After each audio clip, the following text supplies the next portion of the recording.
So a good couple of years ago, my brother, Tom, visited Rome before I had ever been there. And I asked him afterwards how it went, and he said, good. They're interesting people over there. I said, do tell. And he said that I was in the city of Rome there. I was just with some of the seminarians from our community.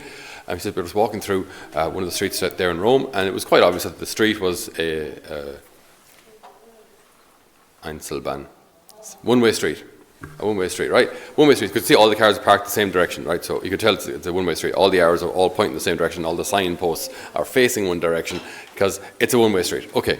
So, and they were just walking along, and they saw how a car came the wrong way down a one-way street, right? And then another car came the right way down the one-way street. And the guy, clearly in the wrong, gets out of his car and goes, hey! To the other guy. He's clearly in the wrong. Absolutely, clearly going the wrong way, going the wrong direction. And he gets out of the car and eats the head of this other fella as if he's after offending his mama or something. You know, just very, very interesting. Just because, like, I don't know, cause we Irish, we're so easy ashamed and embarrassed and intimidated. You know, we're so kind of passive, and just this kind of thing is just so beyond us. You know, very, very interesting though. But just our gospel today is about. It's about hypocrisy. I mean, it's not a nice word, and it's not something that we ever like to reflect on as regards ourselves. It's something that almost always in politics, and whenever there's a political debate on, one side is always trying to show the hypocrisy of the other side. So, you know, you take care of the rich, you don't care about the poor, or you live in a big mansion with all of your companies and your wealth, you don't care about the little people, you don't care about the immigrants, so whatever it is. So there are always arguments that are trying to show the other side is a hypocrite. Because if you can show that they're a hypocrite, you kind of win. Because it means that whatever they say is all two-faced. It means whatever they say, it's all just blah, blah. So if you can show that what a person is saying, or if you can show that a person is a hypocrite, you can then discredit everything they say. So it's a powerful tool in political debates to highlight the hypocrisy, if there is any, of your opponent. And the reason it's such a powerful debating tool is because there's a lot of truth in it. Practice what you preach. Unfortunately, I preach a lot, which means I've got a whole lot to practice. We must, and it's the same. I'm sure your little children have been amazing in their own subtle, childish little way to point out your hypocrisy. Have you ever noticed this, where you tell your little 4-year-old when they stub their toe and they say a bad word, you say, don't say that word, that's a bad word. But Mommy, yesterday when you left this thing out in the car and it was raining and you had to go back out, you said that word as well. I know. You can say it when you're older. Do you know what I mean? Like, they're very quick. Their own little subtle, they're very quick to point out you're telling me to do something, not to do something that you do. And they'll notice it, and they're 4. You know, we're good, we're astute, we're good at picking up people's hypocrisy. And the reason, again, we do that is because we're constantly trying to work out, is the person who's speaking, or the person who's leading, or the person who's directing, are they trustworthy? Are they trustworthy? So our politicians, our parents, our leaders, whatever they may be, in whatever sphere, are they trustworthy? Because if they don't do what they say, then why trust them? If they don't practice what they preach, then you can't believe them. Why would you follow them? So, as I said, this is an important. It's a very important topic. How can you say to your brother, let me take out the splinter that is in your eye, when you cannot see the plank in your own? It's such a blunt expression from the Lord. You know, the little splinterine in your brother's eye, while you have obviously it's impossible. A plank, you know, it's impossible. But it's this huge gaping problem hanging out of your face while you see this little splinterine, a little bit of a thorn in your brother's eye. You go, hey, look at that, look at that, you know, and this thing hanging out of your eye. So it's the Lord is saying, obviously, he's not saying that we can't correct each other ever, because then parents can't do their job, leaders can't do their job, police can't do their job. It's not that we're all above correction, but we must live with humility first, and we must be willing to be corrected when needs be.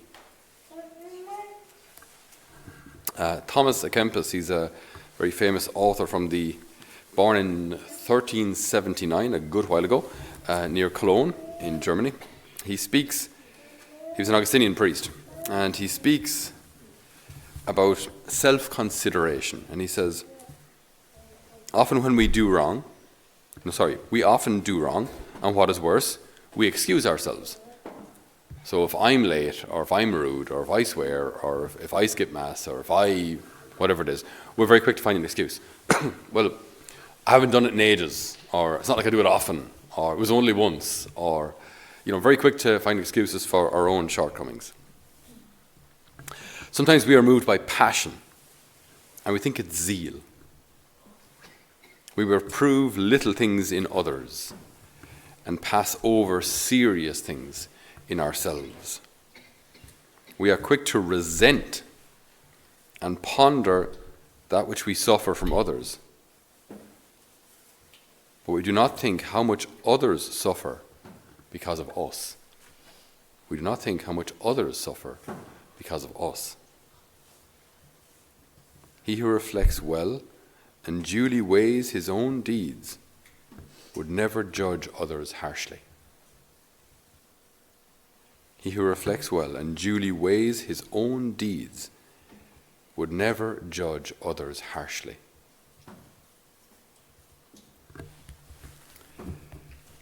Something which we see in so many of the lives of the saints is that they were keenly aware of their own need for God's mercy. You think of a Saint Faustina, who spoke of herself as if she was the worst of the worst. Her diary doesn't speak of any actual shortcoming, but she felt that she could or should love God so much more.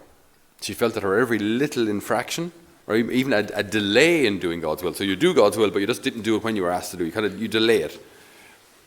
Even those kind of things she saw as serious disappointments to God. Keenly aware of her own sinfulness. Now, again, as with all things, we always have to balance these things. We don't want to dwell on our own sinfulness and then start straying into the territory of low self-esteem, and we're useless and we're terrible and we're the worst, and then there's no hope. That's not from God either. But just presuming that we're the standard of all that is good and moral, and everyone should reach where we are, that's arrogance, that's pride. And chances are there's going to be hypocrisy there, because we are all flawed. So, keeping in mind where others may have suffered because of us, it's actually very humbling. It's very humbling.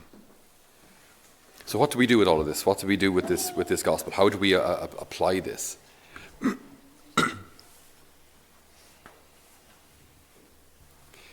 There's an expression that we have meditated here once or twice before, but there go I, but for the grace of God. If and when I do see someone who has fallen, if and when I do see someone who isn't living as the Lord wants, objectively, they're doing something that's objectively sinful, rather than just pointing the finger and saying, that terrible sinner, that awful person, how dare they, whatever it is, there go I, but for the grace of God. I want to pray for them. I raise them up in prayer for God to have mercy on them, for their hearts to be changed, to be healed. But sitting on the judgment seat, pointing the finger at all these infidels around you, that changes nothing. Recognizing that if you've been born in that family, could just as easily be you. There go I, but for the grace of God. So in the meantime, I pray for them, not judge them. My judgment doesn't help in any way, but I pray for them, and not in an arrogant way. Oh, look at the poor Aegis. I'll pray for you. You know what I mean? Like, that's subtly, Irishly, very condescending. It's not that kind of a way, but because I love you, because I care about you, because I want you to be happy, I'm raising you up to God, for the Lord to shine his mercy on you, fill you with his peace, heal your heart. This leads us then to have compassion. Compassion is such a beautiful attribute for anyone to have, you know. What does it mean, compassion? To suffer with. In German, it's Mitleid, to suffer with. To suffer with someone. So when someone is not doing well, there's been a bereavement, or they're ill, or they're lost, they're lonely, they're isolated, I suffer with them because I care for them. And I raise them up to God in prayer. You see how all these things turn back to God and raising them up in prayer? My judgment doesn't change anything. My prayer can. And finally, if I recognize that I have been the cause of someone else's suffering, we can know this in our heads. We can know that, like, I've fallen short and people have been disappointed or saddened or hurt because of me. What's the solution? You say sorry. Apologize. I'm sorry. I'll try. I'll do my best. I'll try again. But I'm sorry I let you down. So then, even in our failures and in other people's failures, then what happens then? I see other people's failures. What's the net consequence for me? I pray for them. I see my own failures. What's the net consequence? In humility, I ask for forgiveness. See how when we take these situations in the right way, they actually become beneficial for the soul. Rather than giving out to myself and push myself down and saying I'm useless and I'm the worst, that again doesn't change anything. But apologizing and with God's grace trying harder, now I can grow in virtue. So now that failure can actually become an opportunity for growth. And seeing, if all of us were to look out in the world and see those who are, look at terrorists, for example, and because we see the awful things that are happening, we pray for them. We drop to our knees in prayer. We're praying for them. Now their bad deeds remain bad. With the help of God, their hearts might change and this whole situation might stop. So these bad situations can be turned to good, not by our judgment, but by our prayer. That's like the heart of hypocrisy. You just stand there, point the finger, it changes nothing. Instead of humbly offering, raising this soul to God. So we ask the Lord today, if there is any hypocrisy in us, to root it out. And that when we see other people's flaws, we might pray. When we see our own flaws, we might ask for forgiveness. That in all things, God might be glorified. Amen.